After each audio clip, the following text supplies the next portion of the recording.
The spring afternoon felt perfect as Lieutenant Colonel David Thompson adjusted his tie one more time before stepping out of the university auditorium. His daughter Rachel had just graduated with honors from her engineering program, and pride swelled in his chest as he remembered her walking across that stage. 23 years old, brilliant, and ready to change the world. It reminded him why he had spent the last 2 decades serving his country. David pulled out his phone to check the time. The graduation ceremony had run longer than expected, but he didn't mind. Watching Rachel receive her diploma made every deployment, every missed birthday, every sacrifice worth it.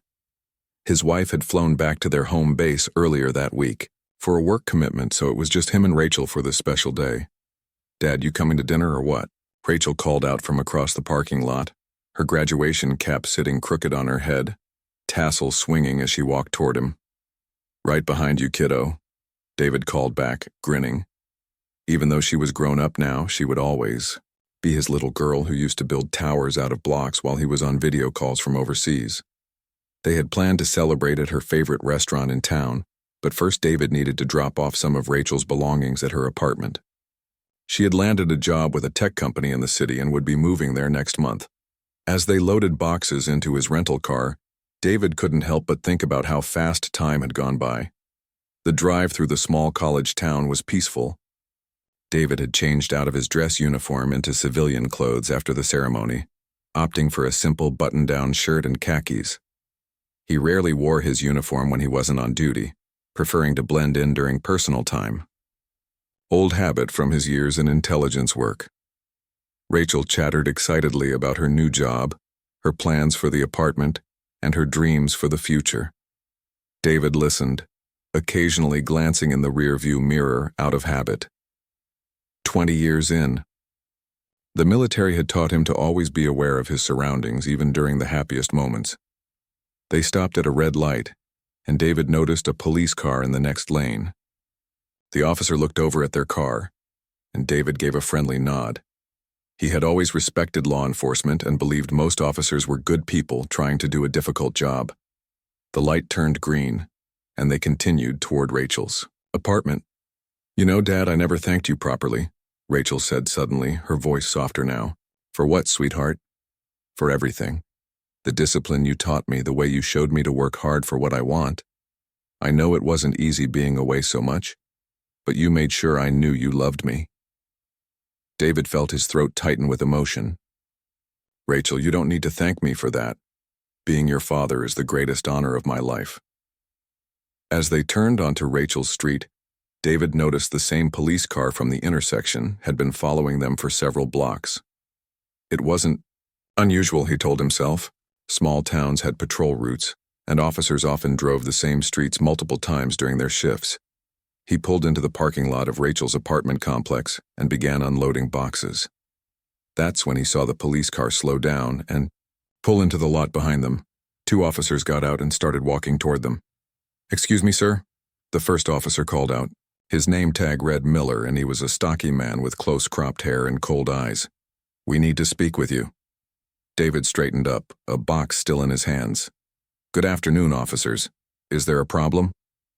"Put the box down and step away from the vehicle," Miller commanded, his hand moving toward his weapon. David's military training kicked in immediately. Something was wrong with this situation. He had done nothing to warrant this kind of response, but he also knew the importance of de-escalation. "Of course, officer," David said calmly, setting down the box and taking a step back. "May I ask what this is about?"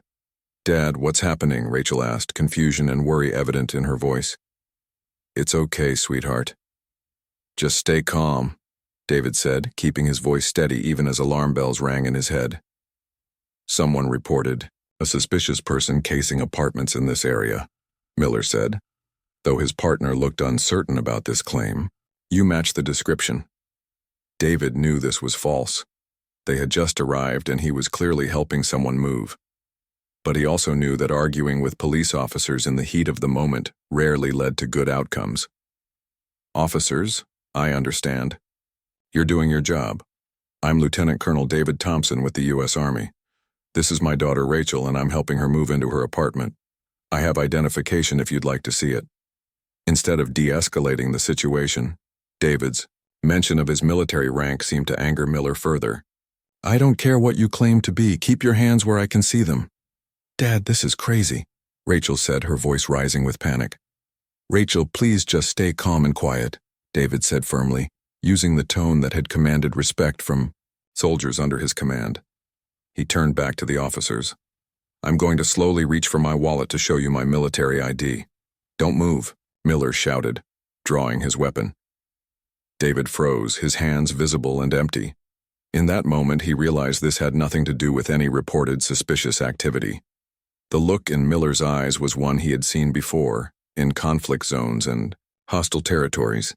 It was the look of someone who had already decided on violence. "Officers, please, I'm unarmed. I'm a veteran who has served this country for 20 years. I'm just trying to help my daughter move." But Miller wasn't listening. His partner tried to say something, but Miller cut him off with a sharp gesture. What happened next would be captured on body cameras and security footage from the apartment complex.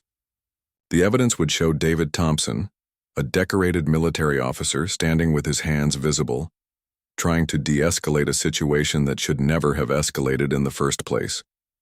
The shots rang out across the parking lot, shattering the peaceful afternoon and forever changing the lives of everyone present.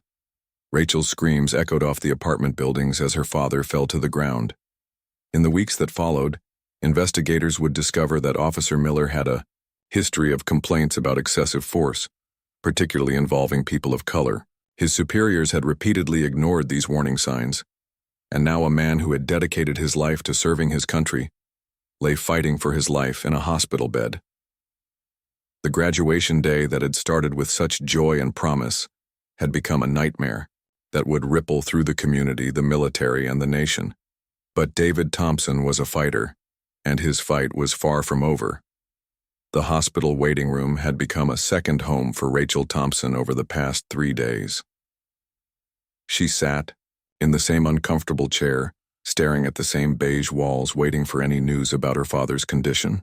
The doctor said he was stable, but the word stable felt meaningless when the person you loved most was fighting for his life. News crews had gathered outside the hospital like vultures. Rachel could see them through the window, their cameras pointed toward the building, waiting for any update they could broadcast to the world. She had stopped watching the news after seeing her father's story twisted and manipulated by different outlets, each pushing their own agenda. "Miss Thompson?" A voice broke through her thoughts. She looked up to see a woman in a crisp black suit approaching her. "I'm Agent Patricia Williams with the FBI. Could we talk privately?" Rachel nodded, though she wasn't sure she had the energy for another interview. She had already spoken to local police, internal affairs investigators, and her father's commanding officer.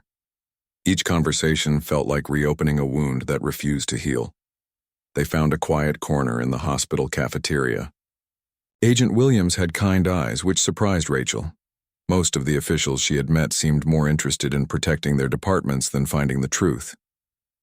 "I want you to know that we're taking this case very seriously," Agent Williams began.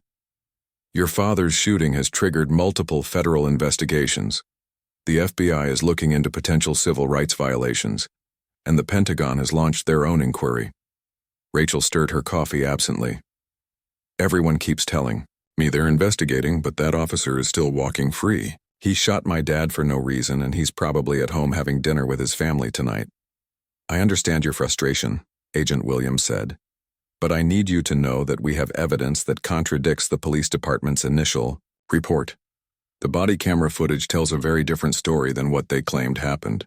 Meanwhile, 3 hours away at the Pentagon, General Robert Hayes was having one of the most difficult conversations of his military career. As David Thompson's commanding officer and friend, he was struggling to maintain his professional composure while watching the body camera footage for the third time. "This is unacceptable," General Hayes said to his aide.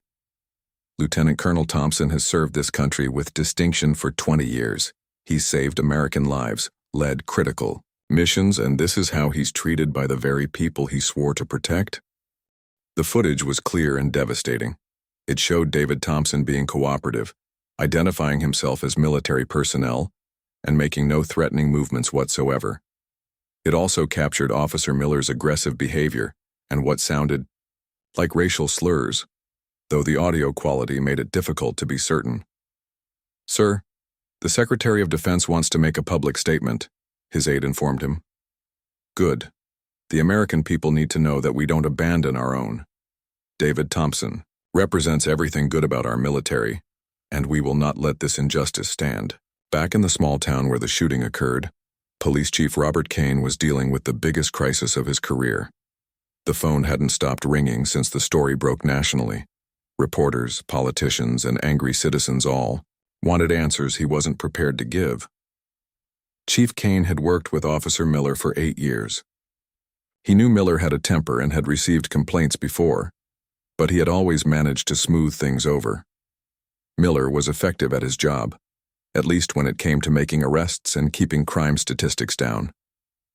Kane had convinced himself that the complaints were exaggerated or unfounded.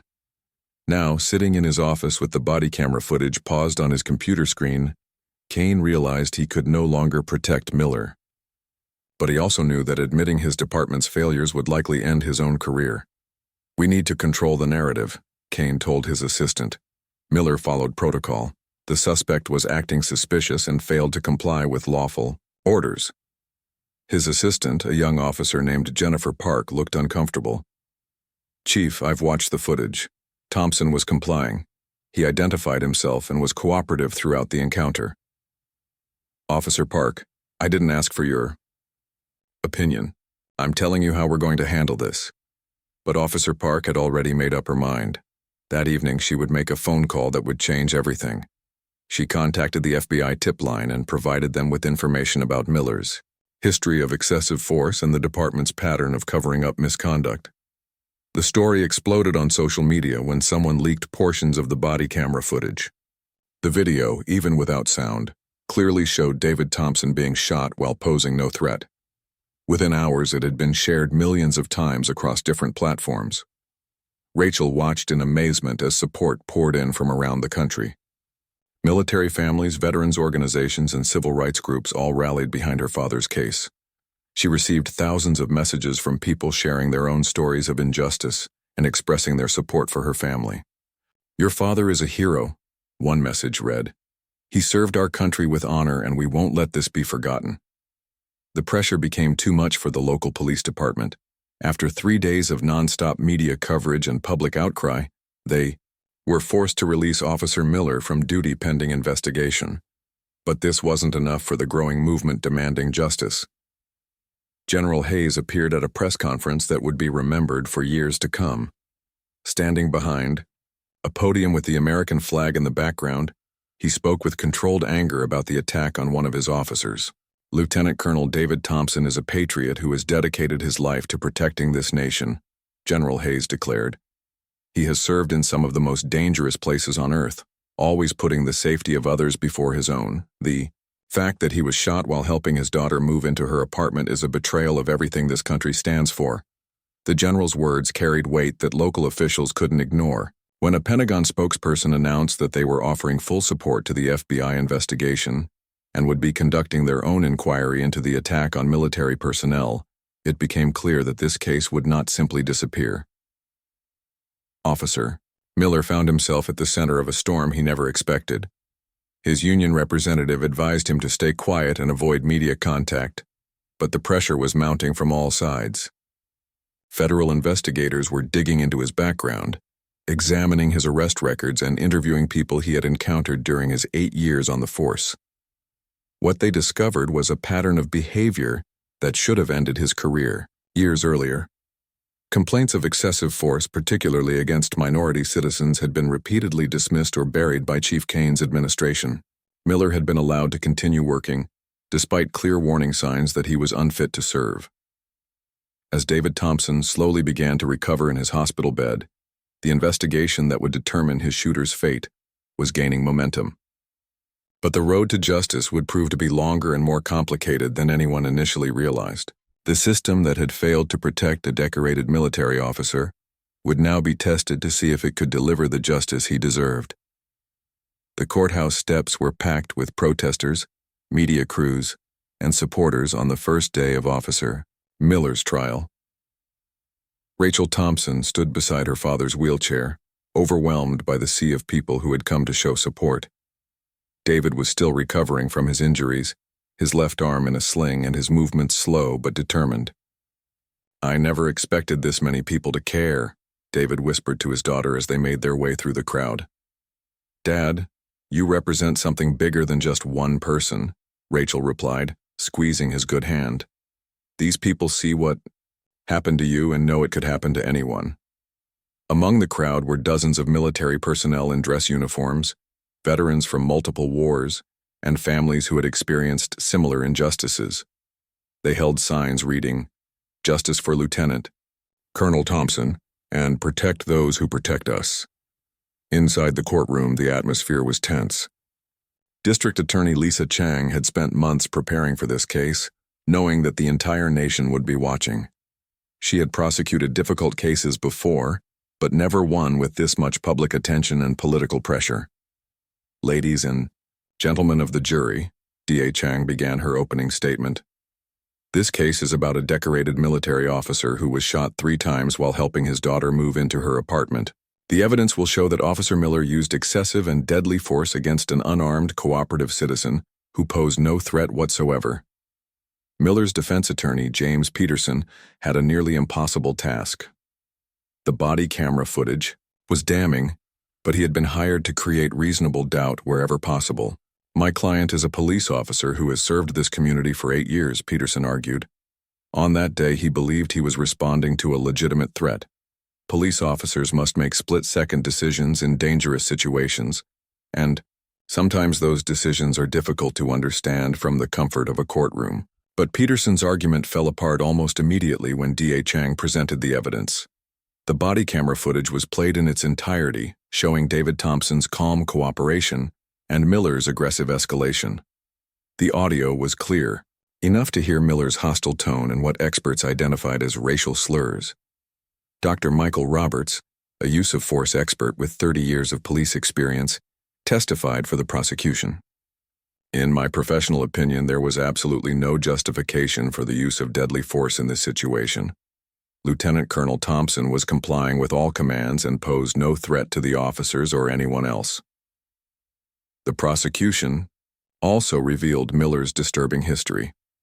Officer Jennifer Park, the young police officer who had blown the whistle on the department's cover-up attempts, took the stand to describe years of complaints that had been ignored. Officer Miller had at least 12 formal complaints filed against him for excessive force over the past 5 years, Park testified. Chief Kane either dismissed them outright or buried them in paperwork. "I personally witnessed Miller making racist comments about citizens during shift briefings." The defense tried to discredit Park, suggesting she was seeking attention or had personal grudges against Miller. But her testimony was backed up by internal police documents that the FBI had uncovered during their investigation. When David Thompson was finally able to take the stand, the courtroom fell silent. He had been practicing walking without assistance for weeks, determined to testify under his own power. Rachel watched nervously as her father slowly made his way to the witness stand.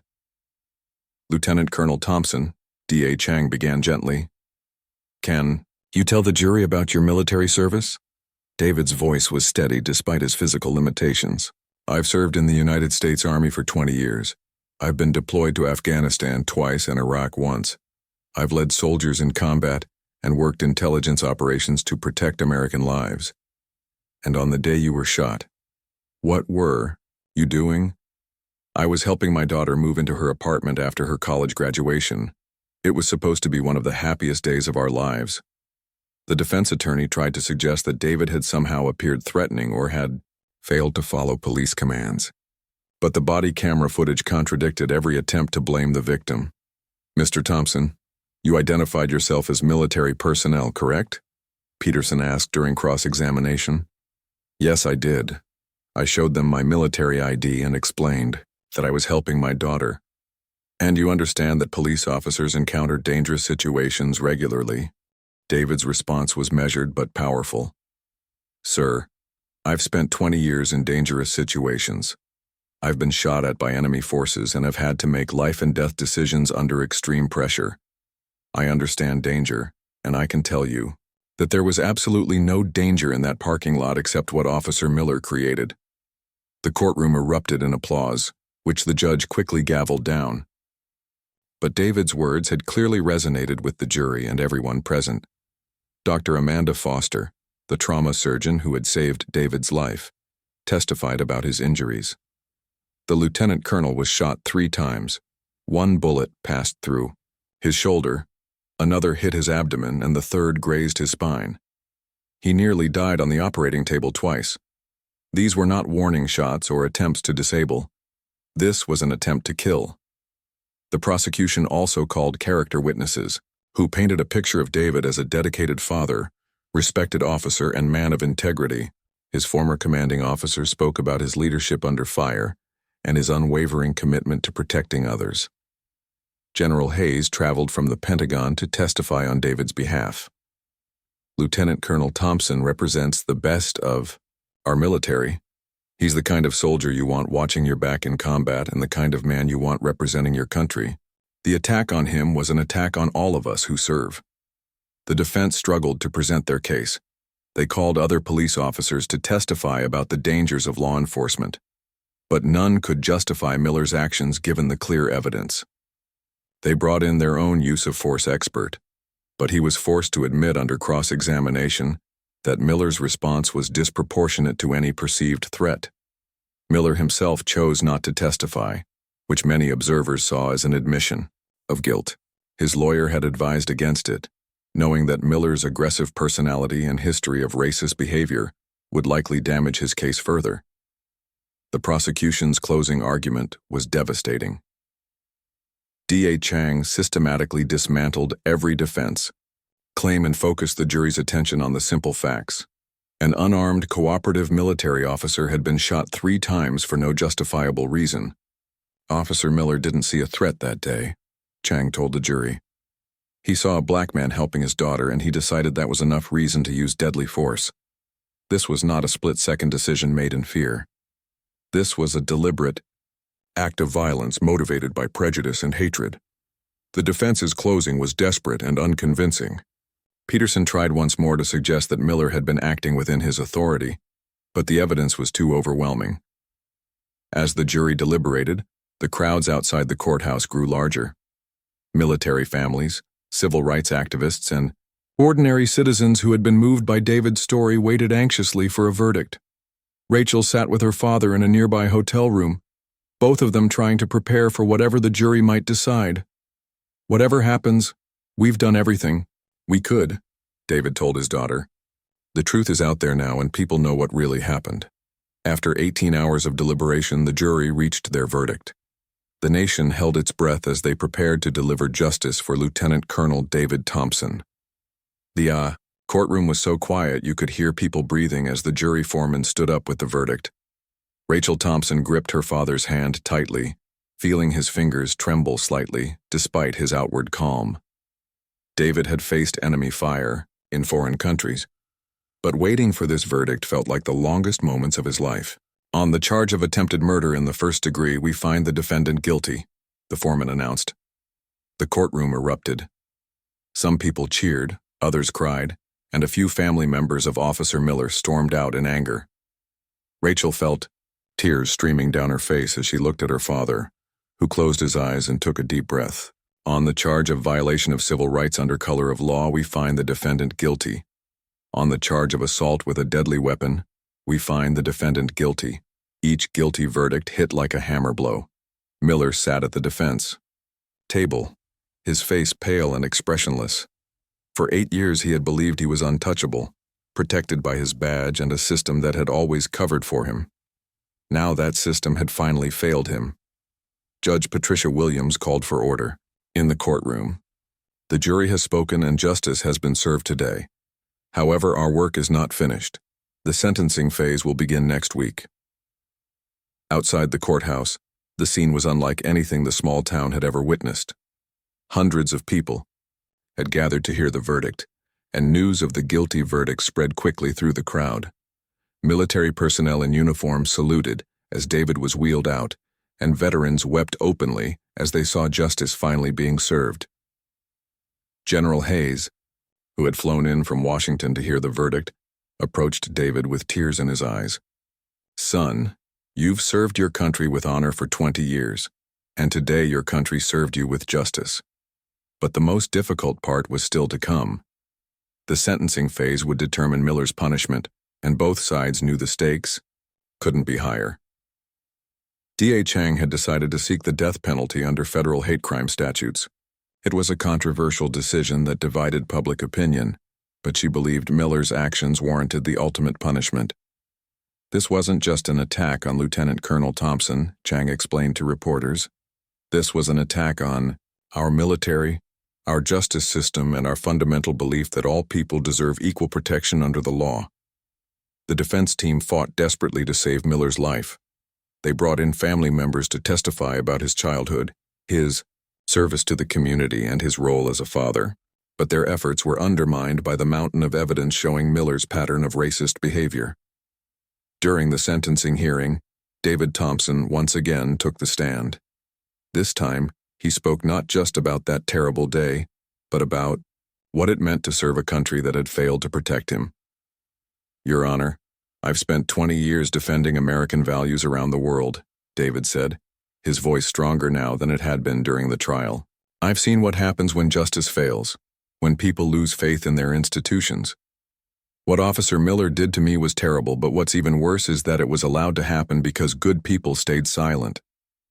David's words carried a weight that silence couldn't diminish. "I don't take pleasure in anyone's suffering, but I need to know that no other family will go through what mine has endured. The badge should protect and serve, not terrorize and destroy." Rachel also spoke during the sentencing phase, describing how the shooting had changed their family forever. "My father used to be this strong, confident man who could handle anything. Now he struggles to lift his left arm, and he has nightmares about that day. Miller didn't just shoot my dad's body. He shot our family's sense of safety and security." The prosecution presented evidence of Miller's long history of excessive force, particularly against minority citizens. They showed how the police department had repeatedly ignored complaints and covered up misconduct. Officer Jennifer Park testified again, this time providing even more details about the culture of racism within the department. "Miller once told me that people like Lieutenant Colonel Thompson needed to be put in their place, Park revealed. He said military service didn't make someone special, and that black men in uniform were just pretending to be something they weren't." The prosecution also brought in victims of Miller's previous encounters. A young college student described being beaten during a traffic stop for talking back. A business owner testified about being harassed and threatened when he tried to file a complaint against Miller. Each testimony painted a picture of a man who had used his authority to terrorize and abuse citizens for years. The system had protected him, enabled him, and ultimately created the monster who shot David Thompson. Miller's family pleaded for mercy during the sentencing phase. His wife, a quiet woman who seemed genuinely shocked by the revelations about her husband, broke down while testifying about their children. "Please don't take their father away from them," she begged the court. "They've already lost so much. They don't understand why everyone hates their daddy." It was heartbreaking to watch, and even some supporters of harsh punishment felt sympathy for Miller's innocent family members. But the evidence of his crimes was too overwhelming to ignore. The most powerful moment came when former Police Chief Kane took the stand. He had been arrested for conspiracy and obstruction of justice, and his lawyer had worked out a plea deal in exchange for his testimony. "I knew Miller was dangerous," Kane admitted under oath. "I knew he was hurting people, and I chose to protect the department's reputation instead of protecting citizens. Lieutenant Colonel Thompson was shot because I failed to do my job." Kane's confession sent shockwaves through the law enforcement community. Here was a police chief admitting that he had knowingly allowed a dangerous officer to remain on the streets. When the time came for sentencing, Judge Williams addressed the packed courtroom with words that would be remembered for years to come. "Officer Miller, you were given a badge and the authority to protect and serve this community, Instead you use that authority to terrorize and abuse the very people you swore to protect.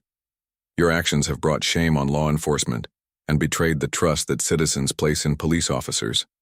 The judge paused, looking directly at Miller, who still showed no remorse for his actions. The evidence shows that you shot Lieutenant Colonel Thompson not because you feared for your safety, but because of racial hatred and a desire to assert your power over someone you considered inferior. This court finds your actions to be among the most egregious violations of civil rights we have seen. Judge Williams then announced Miller's sentence: death under federal hate crime statutes, along with life in prison without parole on the state charges. The courtroom reaction was mixed. Some people cheered, others sat in stunned silence, and Miller's family collapsed in grief. David Thompson showed no emotion, but Rachel squeezed his hand as they processed what had just happened. Outside the courthouse, the crowd had swelled to over 1,000 people. News crews from around the country broadcast the sentencing live, and within hours, the story was trending worldwide. For many people, Miller's death sentence represented justice finally being served. For others, it raised uncomfortable questions about capital punishment and whether the system could truly be reformed. But for David Thompson and his family, it meant something simpler: validation that their pain mattered, that the truth had been heard, and that maybe, just maybe, other families wouldn't have to suffer the same injustice. 2 years had passed since the verdict, and David Thompson had transformed from a shooting victim into one of the nation's most powerful voices for police reform. His physical recovery had been slow and difficult, but his determination to prevent other families from experiencing his nightmare had given him a new purpose. "Dad, you sure you're ready for this?" Rachel asked as they sat in the car outside the Pentagon. David was about to attend a meeting with top military officials to discuss new protocols for protecting service members from domestic threats. "I've been ready for this since the day I could walk again," David replied, adjusting his tie with his good arm. His left shoulder would never fully heal, but he had learned to adapt. The physical scars were visible, but the emotional ones had made him stronger. Inside the Pentagon, General Hayes greeted David with the respect due to a fellow warrior. "David, what you've accomplished in these past 2 years has been remarkable. Your advocacy work has opened doors we didn't even know were closed." The meeting that day would result in the creation of the Military Personnel Protection Act, requiring local law enforcement agencies to undergo special training when operating near military bases. It also established a direct reporting system for incidents involving active duty or veteran personnel. "We can't bring back the trust that was broken," David told the assembled officials, "but we can build something better for the future." Meanwhile, in the small town where the shooting had occurred, everything had changed. The old police department had been completely disbanded and rebuilt from the ground up. Chief Kane was serving a life sentence for his role in covering up Miller's crimes, and Officer Jennifer Park had been promoted to lead the new department. "We're not the same town we were 2 years ago," Park told a group of new recruits during their first day of training. "We're going to earn back the community's trust one interaction at a time." The transformation hadn't been easy. Many longtime residents initially resisted the changes, arguing that a few bad officers shouldn't define the entire department. But as the full extent of the corruption was revealed through ongoing investigations, even the skeptics began to understand the need for reform. The new police force operated under strict oversight from federal monitors. Every officer wore body cameras that couldn't be turned off, and all use of force incidents were automatically reviewed by an independent board that included community members, veterans, and civil rights advocates. Rachel had also found her calling. In the aftermath of her father's shooting, she had left her engineering job to attend law school, inspired by D.A. Chang's prosecution of Miller. She wanted to ensure that future cases like her father's would have strong advocates fighting for justice. "I used to think the system worked for everyone," Rachel told her law school classmates during a presentation about civil rights. "My father served this country for 20 years, and I thought that would protect him. When it didn't, I realized that justice isn't automatic. You have to fight for it." The federal legislation that resulted from David's case had far-reaching effects across the country. The Thompson Act, as it came to be known, required enhanced background checks for all police officers, mandatory reporting of misconduct by fellow officers, and federal oversight of departments with patterns of civil rights violations. Police unions initially fought the legislation, arguing it would make law enforcement's job more difficult. But support from military families and veterans organizations, combined with David's powerful testimony before Congress, made the bill impossible to stop. "I'm not anti-police," David had told the congressional committee. "Some of the best people I know are law enforcement officers who put their lives on the line every day to protect others. But we can't allow a few bad officers to destroy the reputation of the many good ones. This legislation protects good cops as much as it protects citizens." The day of Miller's execution arrived with less fanfare than many had expected. David chose not to witness it, instead spending the day at a veterans hospital volunteering with wounded soldiers. He had made peace with the justice system's decision, but he didn't want his healing to be tied to Miller's death. "Some people think I should feel satisfaction today," David told Rachel as they worked together in the hospital's rehabilitation center. "But all I feel is sadness that it came to this. Miller made his choices, and now he faces the consequences. I'm more interested in making sure no one else has to make those same terrible choices." Rachel watched her father help a young veteran learn to walk with a prosthetic leg, and she marveled at how he had channeled his trauma into helping others. The shooting had taken away his physical strength, but it had revealed an inner strength that inspired everyone around him. The Pentagon had created a new position specifically for David, Special Advisor on Military-Civilian Relations. In this role, he traveled around the country speaking to police departments, military bases, and community groups about building bridges between law enforcement and the military community. "We're all on the same team," he would tell audiences. "Police officers and soldiers both take oaths to protect and serve. When we work together, everyone benefits."